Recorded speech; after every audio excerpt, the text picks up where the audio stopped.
30 লক্ষ টাকার যে কাজ জমা করেছিলাম, সেখানে আমাকে ডিলে করিয়ে করিয়ে করিয়ে করিয়ে 1,99,09,158 টাকার কাজ করার সুযোগ দিয়েছে।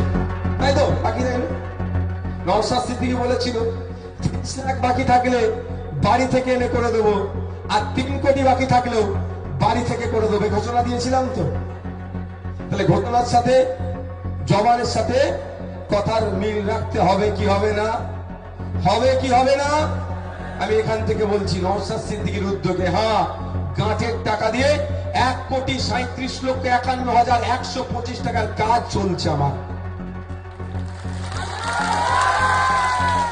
কি বলছি বুঝতে পারছে না? তালিটা ছোট হয়ে গেল ভাই। 1,37,লক্ষ টাকা ভাই বাড়ি থেকে দিতে হচ্ছে। অঞ্চল ধরে বলি, পার্টিকুলারটা মিডিয়া বন্ধুদেরকে আমি দিয়ে দেবো। এটা হচ্ছে বামনঘাটা অঞ্চলে। বামনঘাটা অঞ্চলে 10,27,527 টাকার কাজ আমি করেছি এমএলএ ল্যাডের। ঠিক আছে, কি কি করেছি মিডিয়ার বন্ধুরা জানতে চাইলে ছবি নিতে পারে না। এবার আসা যাক চালতাবেড়িয়া অঞ্চল। চালতাবেড়িয়া অঞ্চলে এমএলএ তহবিল থেকে 27,44,400 টাকার কাজ করেছে। চালতাবেড়িয়া অঞ্চলে আমার যে গ্যাপটা রয়ে গেছে 1,30,00,000 টাকা পূরণ করতে হবে, তো ওর মধ্যে 2,86,800 টাকার আমি কাজ করেছি আমার নিজের টাকা দিয়ে। এবার আসা যাচ্ছে ভগবানপুর অঞ্চল। এমএলএ তহবিল থেকে, বিধায়ক তহবিল থেকে কাজ করেছি আমি। কাজ হয়েছে 25,81,200 টাকা।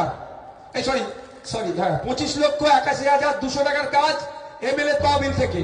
আর আমার ওই গ্যাপ পূরণে আমি খরচ করেছি 8,60,400 টাকা। এবার আসি পোলেরহাট 1 নম্বর অঞ্চল। বিধায়ক তহবিল থেকে 17,20,800 টাকার কাজ। এবার আসছে ভোগালী 2 নম্বর অঞ্চল। বিধায়ক তহবিল থেকে খরচ হয়েছে 10,10,325 টাকা। যারা এতদিন করে কামনি খাচ্ছিল আমার নামে 4টে পোস্ট করে আজ থেকে গেল তো তাদের। আমি অত মন থেকে খারাপ ছেলে নয় ভাই, তাদেরও আমি করে কামনি খাওয়ার জায়গা ছেড়ে আজকেও যাবো আমি। এবার আসা যাক প্রাণগঞ্জ অঞ্চল। এমএলএ তহবিলের মোট খরচ 13,10,400 টাকা। আর আমি আমার উদ্যোগে যে খরচ করেছি 17,20,800 টাকা। এইবার আসছি আমি বেহালা 1 নম্বর অঞ্চল। বিধায়ক